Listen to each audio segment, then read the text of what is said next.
Everyone quit within weeks until she changed the Millionaire CEO forever. Hello everyone. Before we begin today's story, I have a small favor to ask. Please hit subscribe and turn on the notification bell so you never miss our channel's new videos. It is quick, free, and the best way to support us in bringing you more dramatic stories. Your support means the world to us. Where are you watching from? Drop your city or country in the comments below. Thank you very much. Now, let us return to our main character. The sound of polished shoes echoed down the marble hallway of Carter Industries, a tower of glass that pierced through the gray New York skyline. Inside, tension hung in the air. Assistants whispered near the elevator, clutching folders like shields. Another one had quit this morning, the fifth in 2 months. No one lasted here. Not under Lucas Carter. Behind the glass walls of his corner office, the billionaire CEO sat alone, motionless, staring at the screen filled with numbers and graphs. His suit was immaculate, his jaw tense, his eyes distant. The world called him a genius, a visionary. But those who worked for him called him something else, unreachable. Since the plane crash that took his fiancée 3 years ago, Lucas had buried himself in silence and work. Downstairs, a young woman stepped out of the elevator clutching a small folder to her chest. Her name was Clara Bennett, 27, former nurse, now desperate for a job. Any job. Her brother's medical bills were piling up faster than she could pay them, and this was her last interview.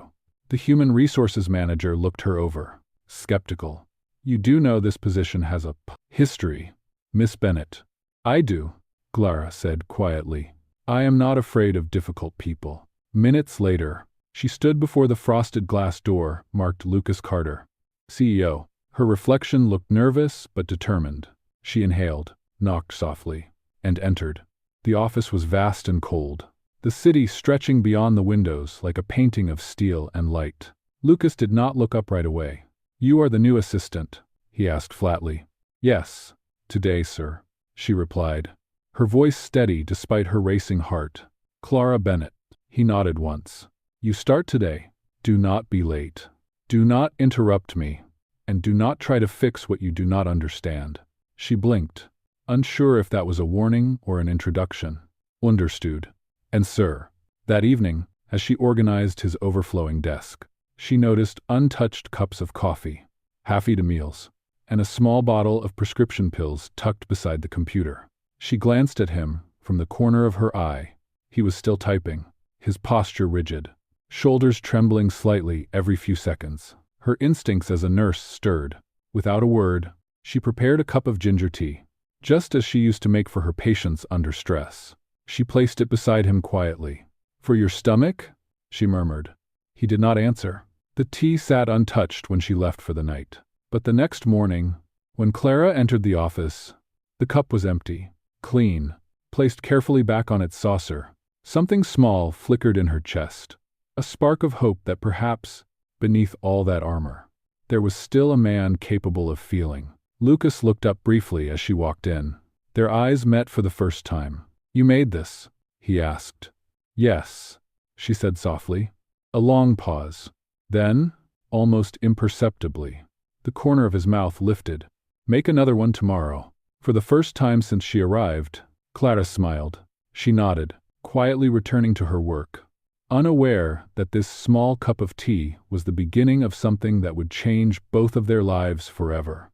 The next few weeks inside Carter Industries moved with the precision of a clock. Yet somehow, every hour felt softer than before. The quiet tension that used to hang in Lucas Carter's office had started to fade, replaced by the faint scent of ginger and the low hum of music that Clara sometimes played on her phone while organizing files. Every morning, she placed a cup of tea on his desk. Sometimes he drank it without a word. Sometimes he made a small comment like, "Less honey today," or "It helps with the headache." To anyone else, it would have meant nothing, but to Clara, it meant progress. She had seen people recover from worse not only physically, but emotionally. Healing took time, and time was what she intended to give. Lucas remained a mystery to everyone else. The employees avoided his floor. Meetings were short, efficient, and cold. But Clara noticed things that others missed, the way his hand trembled slightly when he signed documents, how he stared too long at the photograph hidden behind his computer screen, or how he always stayed long after the lights in the building went dark. One late evening, she was about to leave when she heard a sharp cough from his office. Through the half-open door, she saw him sitting on the couch, rubbing his temples. He looked exhausted. She hesitated, then stepped inside quietly. "Mr. Carter, may I make you some tea?" He did not look up. "You do not have to stay." "I know," she replied gently, "but I want to." A few minutes later, she placed the warm cup beside him. For a long moment, he said nothing. Then he murmured, almost to himself, "My fiancé used to make tea like this." Before the crash, his voice broke slightly on the last word. Clara froze. She had read about the accident in old newspaper articles, but had never dared to ask. He looked at her, his eyes heavy with exhaustion and grief. "She was the only person who knew how to quiet my mind. After she died, everything else felt meaningless." She sat down across from him, not saying a word. Silence, she knew, could sometimes heal more than advice. After a moment, she said softly, "You do not have to quiet your mind, Mr. Carter. You just have to listen to it." He looked at her, then really looked. Something in her calm voice disarmed him. For the first time, his guard slipped. He nodded slightly and took a sip of tea. The following day, he arrived earlier than usual. Clara found fresh flowers on her desk, white lilies, simple and pure. No note, but she knew who had left them. As days turned into weeks, small changes began to ripple through the office. Lucas started greeting his staff. He allowed meetings to run longer, even cracked a quiet smile when someone made a joke. He walked past Clara's desk one afternoon and said, "You can call me Lucas when no one is around." She blinked, surprised, but smiled.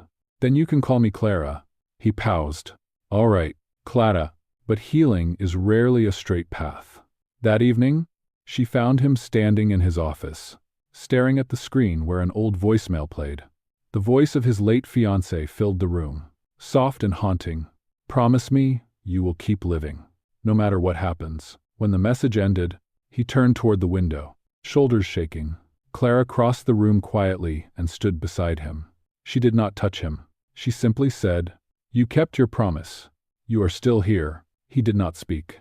But the silence between them felt different now, less like distance, more like understanding. As the city lights shimmered beyond the glass, Clara realized something she had not felt in a long time.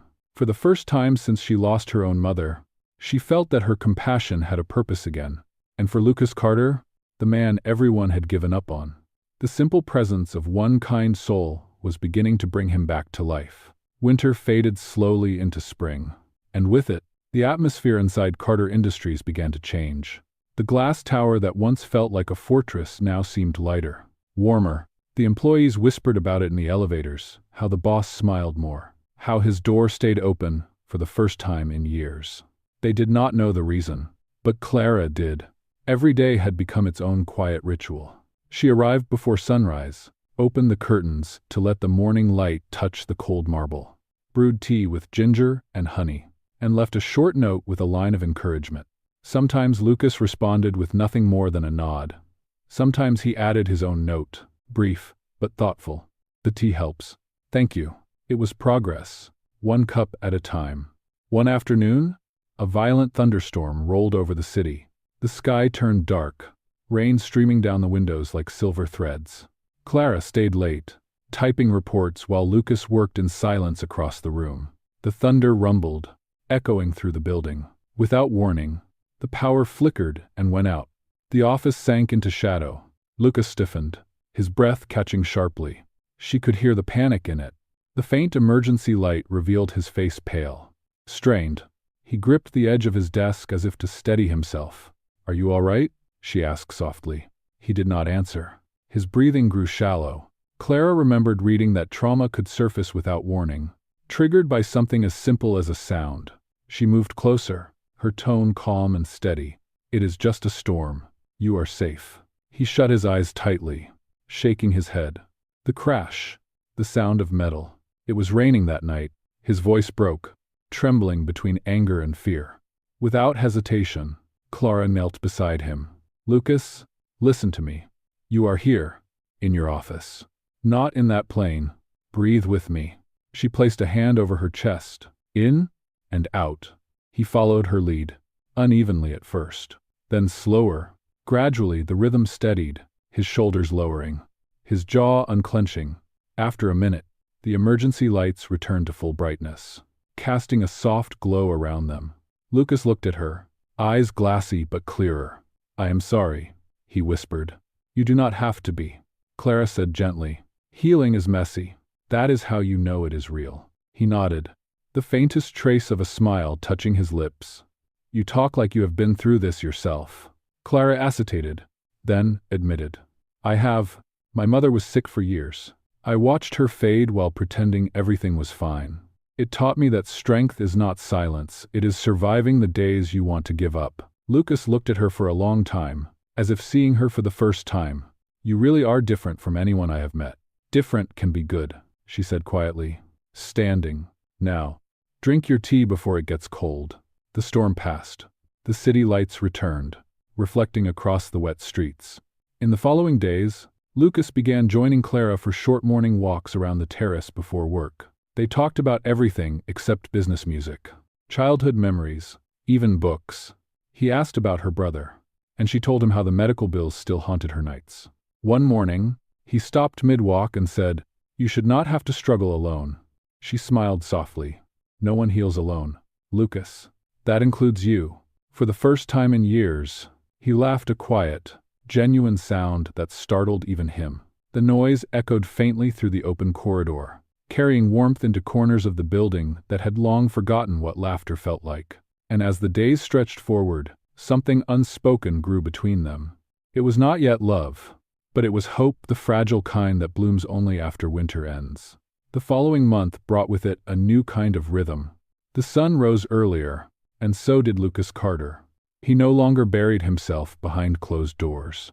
He began walking through the office in the mornings, greeting employees by name, surprising everyone with his quiet warmth. For years, he had ruled the company through fear and distance. Now, that distance had begun to close, and the reason was clear to everyone who paid attention. Clara Bennett, Clara, however, never saw herself as his savior. She still brewed tea each morning, arranged his schedule, and handled the endless stream of calls with the same calm precision. Yet every day, she noticed the small transformations. Lucas had started eating regular meals again. He left the office before midnight. He even let a laugh slip out during a meeting when one of the interns stumbled through a presentation. The room froze in disbelief, but Clara smiled quietly. One Friday evening, as the last of the staff filed out, Lucas approached her desk. "You are still here," he said. She looked up from her computer. "You are still here too." He chuckled softly. "Fair point.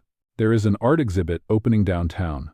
I was supposed to attend with one of the board members, but he canceled. Would you come instead?" The invitation caught her off guard. It was not romantic, his tone was formal, almost cautious, but his eyes held something different, a quiet vulnerability she had not seen before. After a moment, she nodded. "All right, I would like that." That night, the city glowed with soft golden light as they walked through the exhibit.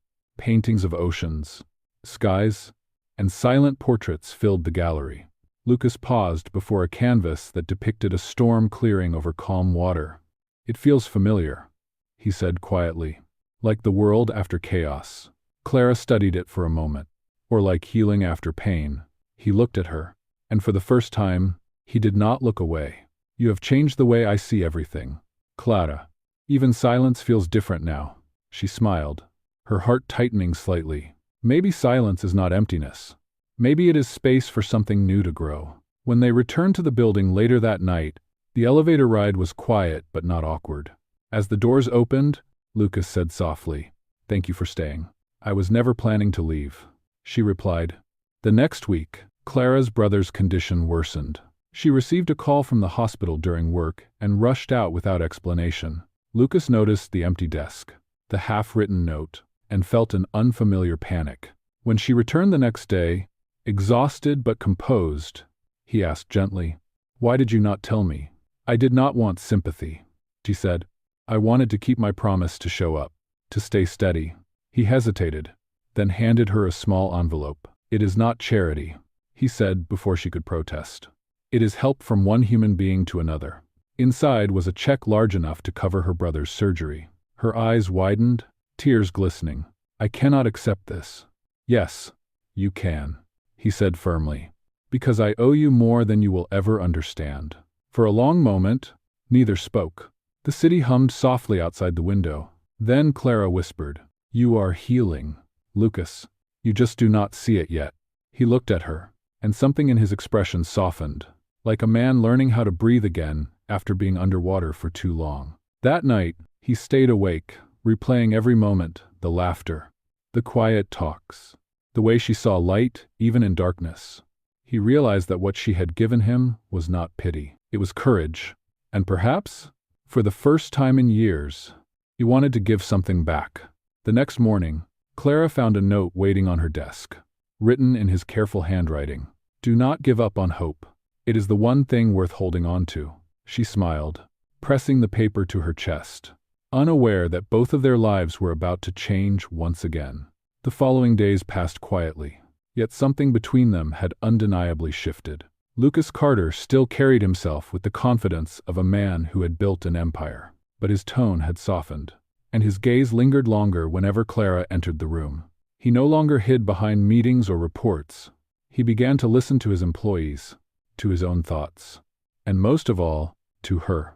One morning, as Clara placed the usual cup of ginger tea on his desk, Lucas looked up from his laptop. "Clara," he said, his voice unusually hesitant, "I want to ask you something personal." She paused.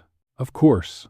He leaned back, studying her with quiet sincerity. "Do you ever wonder why you stayed? Most people would have quit."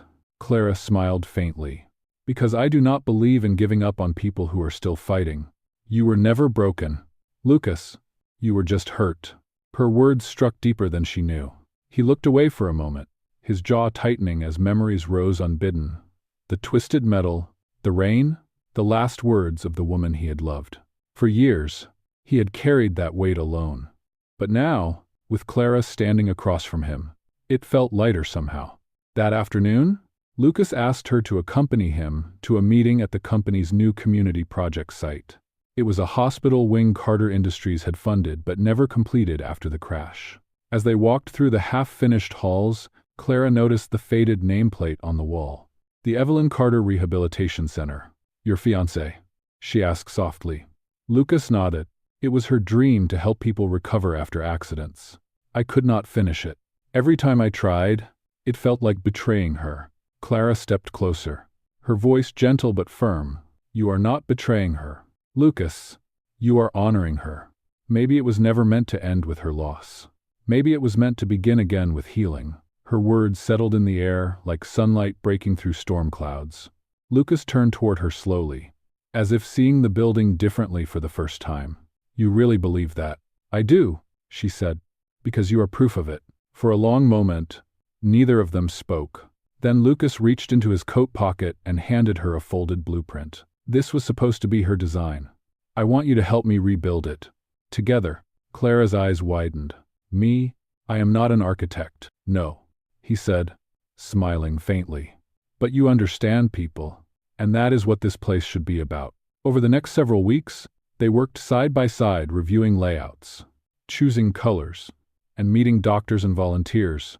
The building began to take shape, brick by brick, a living symbol of renewal. Lucas found himself looking forward to those long afternoons, not just for the work, but for the quiet moments in between, the way Clara tucked her hair behind her ear when she concentrated, the way she laughed softly at his terrible sense of humor. One evening, after a long day at the site, they stood on the rooftop overlooking the glowing city. The wind was cool, carrying the scent of rain. Lucas broke the silence. "You once told me healing is not about forgetting. I think I finally understand what you meant." Clara turned toward him, their eyes gentle. "And what does it mean to you now?" He met her gaze. "It means I do not have to live in the past anymore. I can choose the present. I can choose." "If you..." For a heartbeat, neither moved. The city lights shimmered around them, reflected in the wet rooftop tiles. Then Clara whispered, "You already did, Lucas. You just did not notice it until now." As they stood there, side by side beneath the wide New York sky, It felt as if the world had stopped spinning for just a moment. The storm that had once ruled his life had finally cleared, and in its place was something stronger: peace, quiet, and the beginning of love. The grand reopening of the Evelyn Carter Rehabilitation Center was set for early summer. The once abandoned building now stood gleaming under the sunlight, filled with the scent of fresh paint and polished floors. Staff members hurried about, arranging flowers and name cards for the donors. Lucas stood near the entrance in a dark suit, his expression calm but thoughtful. It had taken him years to reach this moment, and it still felt unreal. Clara arrived a few minutes later, wearing a simple pale blue dress. She looked around, smiling softly at the sight of patients and volunteers preparing for the ceremony. "You did it," she said quietly. Lucas shook his head. "We did it." His gaze softened as he looked at her. "I would not have made it here without you." When the event began, the hall filled with reporters and flashes of cameras. Lucas stepped to the microphone, his voice steady but full of emotion. "This project was once a dream left unfinished. Today, it is proof that healing can begin again. Someone once told me that kindness is a form of medicine, and I believe that now more than ever." Clara watched from the side, her heart full. It was the first time she had ever seen him speak publicly about his pain. The employees who once feared him now listened with admiration. As he continued, he glanced toward her and said, "There is a person here who reminded me that strength is not about shutting people out, but about letting them in. This place is as much hers as it is mine." Applause filled the room. Clara's eyes stung, but she smiled, proud and humbled. After the ceremony, as the guests mingled, Lucas found her near the window overlooking the garden. The sunlight framed her face, and for a moment, he simply stood there, memorizing it. "Clara," he said quietly, "I want to show you something." He led her down a quiet hallway to a small room at the end of the new wing. On the wall hung a bronze plaque engraved with words she had never seen before. "The Healing Space." Inspired by Clara Bennett, her breath caught. "Lucas, I do not know what to say." "Say that you will stay," he replied. His voice trembled slightly. "You once said you were not planning to leave. I want to believe that." She turned to face him, her eyes shining. "I meant it." He took a step closer. "You changed my life. Clara, you reminded me what it means to live. And now, I do not want to live without you." The words hung in the air, tender and unhurried. She smiled through tears. "You do not need to convince me. You already healed me too." He reached for her hand, holding it gently but firmly. "Then maybe we can keep healing each other." Later that evening, when the guests had gone and the lights in the building dimmed, Lucas and Clara stood outside beneath the soft glow of the city. The newly planted garden stretched before them, a symbol of everything they had rebuilt together. Clara leaned against his shoulder. "It is beautiful," she whispered. Lucas nodded. "It is home." The night breeze rustled through the trees, carrying with it the faint sound of laughter from the staff inside. For the first time in years, Lucas felt at peace, not because the pain had vanished, but because it no longer defined him. Beside him, Clara smiled, watching the stars flicker above the city skyline. Both of them knew that the path ahead would not always be easy, but it would be theirs, built on kindness, resilience, and a love that had quietly grown from healing itself. And as the final lights of the center glowed behind them, the man who once lived in silence finally whispered, "Thank you for finding me." "Clara." She squeezed his hand gently. "No," she said, her voice warm and steady. "Thank you for letting me." In the months that followed the grand opening, life found a new balance for both Lucas and Clara. The rehabilitation center thrived, attracting patients from across the state. Lucas spent more time there than in his skyscraper office, talking with doctors, funding research, and quietly watching the people whose lives were being rebuilt within those walls. Clara took charge of the patient relations program, a role that suited her perfectly. Her warmth and compassion became the heart of the center. Patients who once refused therapy now smiled when she entered the room. Every morning, she still brewed a cup of ginger tea, one for herself, and one that she always placed on Lucas's desk when he visited. It had become their quiet ritual, a reminder of where it all began. One afternoon, as the autumn leaves started to turn gold outside, Lucas entered the center's small library, where Clara was organizing new donations. She looked up, brushing a strand of hair from her face. "You are early today," she said, smiling. He grinned. "I could not stay away. The office feels empty without you." Clara laughed softly. "You say that like you do not own half the city." Lucas stepped closer, lowering his voice. "All the buildings in the world mean nothing if you are not there." Her cheeks warmed at his words. But before she could reply, a nurse hurried into the room. Breathless, "Mr. Carter, you should come to the front desk. There is a man asking for you. He says it is about your brother." Lucas frowned. "My brother." He had not spoken to Nathan in years, not since their bitter argument over the company's inheritance. He followed the nurse through the hallway. Clara closed behind. At the reception area stood a man in an expensive suit, his expression uneasy. Nathan Carter looked older than Lucas, remembered tired eyes, hollow cheeks. "Lucas," he began carefully, "I need your help." Clara stepped aside, sensing the tension between them. Lucas's voice was cold but controlled. "The last time you spoke to me, you tried to take everything our parents left behind. Why are you here now?" Nathan's voice trembled. "Because I have nothing left. My company is collapsing. I have debts. I made mistakes." For a moment, silence hung heavy in the air. The staff nearby pretended not to listen, but the tension was unmistakable. Clara gently touched Lucas's arm. "You always said healing is not about forgetting the pain. Maybe this is your chance to prove it." Lucas looked at her, conflicted. The memories of betrayal still stung, but Clara's words echoed in his heart. Finally, he sighed. "You can stay at the center for a while. Nathan, I will not let you fall apart. But understand this trust takes time." Nathan nodded, relief washing over his face. "Thank you, brother. I do not deserve it." Lucas's tone softened. "Maybe not yet, but you can start by earning it. Later, when they were alone again." Clara said quietly, "That was not easy for you." He nodded. "Forgiveness never is. But you were right. Healing is not only for the broken, it is for those who choose to make peace." She smiled, reaching for his hand. "Then you are still healing, Lucas, and so am I." They stood together near the window as the evening sun poured through the glass, painting the walls in shades of gold.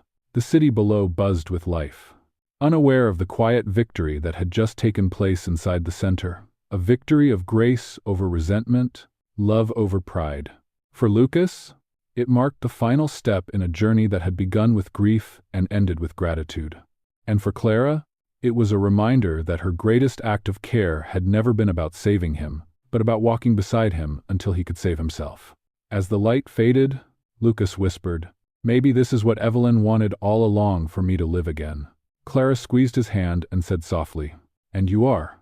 One breath at a time. Winter returned to New York quietly, wrapping the city in gray skies and soft snow. Inside the rehabilitation center, the halls glowed with warm light and the sound of laughter. For the first time in years, Lucas Carter did not dread the season. He stood by the window of his office, watching snowflakes fall over the garden that he and Clara had helped design.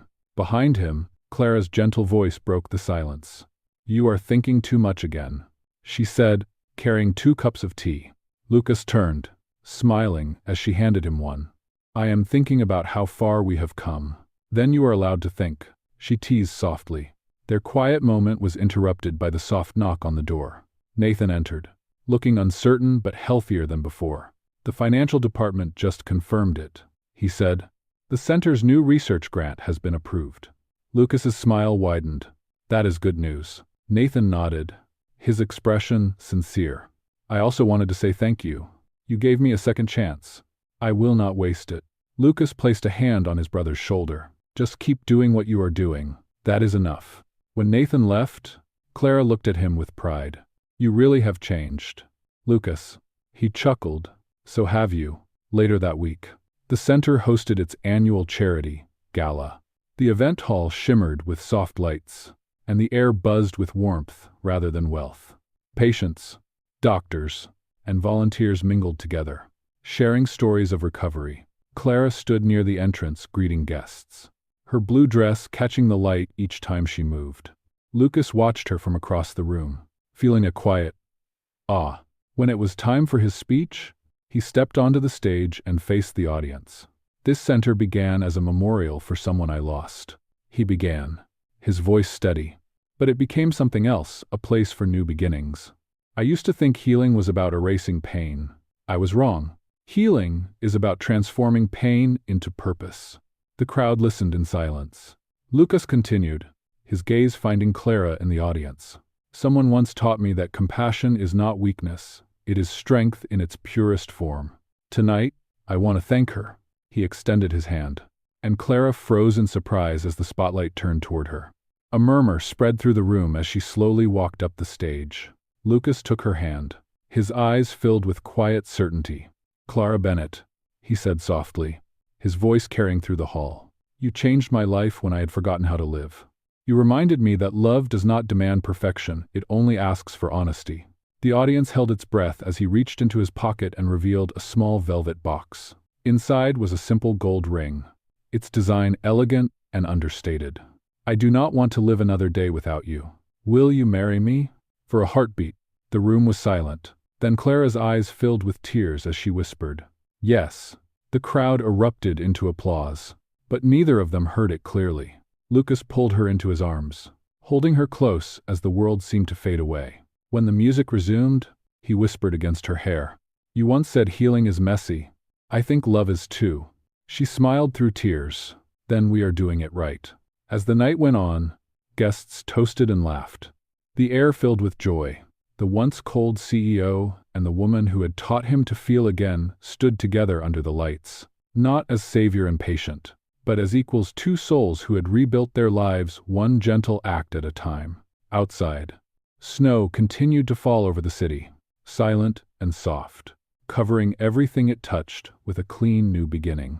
Spring returned to the city with the sound of rain tapping softly against the glass walls of the rehabilitation center. The seasons had come full circle since the day Clara Bennett first stepped into Lucas Carter's life.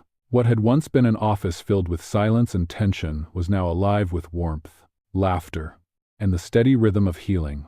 The wedding was small, just as Clara wanted. It was held in the rooftop garden of the center, the same place where Lucas had once told her that healing was not about forgetting. Now, surrounded by blooming white lilies and a handful of close friends, they stood facing each other beneath a sky painted with morning light. Nathan served as best man, his once cold relationship with his brother now replaced with mutual respect. The staff and patients gathered quietly, many of them holding flowers that symbolized gratitude. When Lucas took Clara's hands, his voice trembled slightly, but his eyes were steady. "There was a time when I believed my life ended the day I lost Evelyn," he said, "but then you walked in, bringing light into every corner I had closed off. You reminded me that love does not replace what we lost, it expands it." Clara smiled, her voice soft but strong. "And you reminded me that kindness does not make us weaker, it makes us whole." As the officiant declared them husband and wife, applause rippled through the garden. Lucas leaned forward, kissed her gently, and for a moment, everything else disappeared: the years of pain, the isolation, the ghosts of the past. What remained was peace.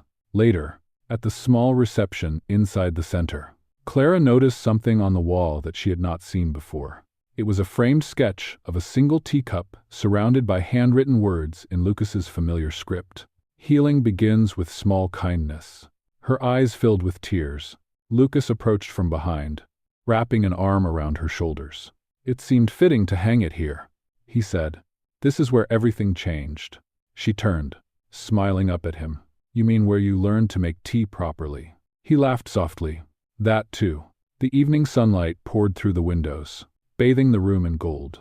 The patients and staff shared stories of recovery, and the sound of laughter echoed down the halls that had once been silent. Lucas looked around, realizing this was no longer just a center.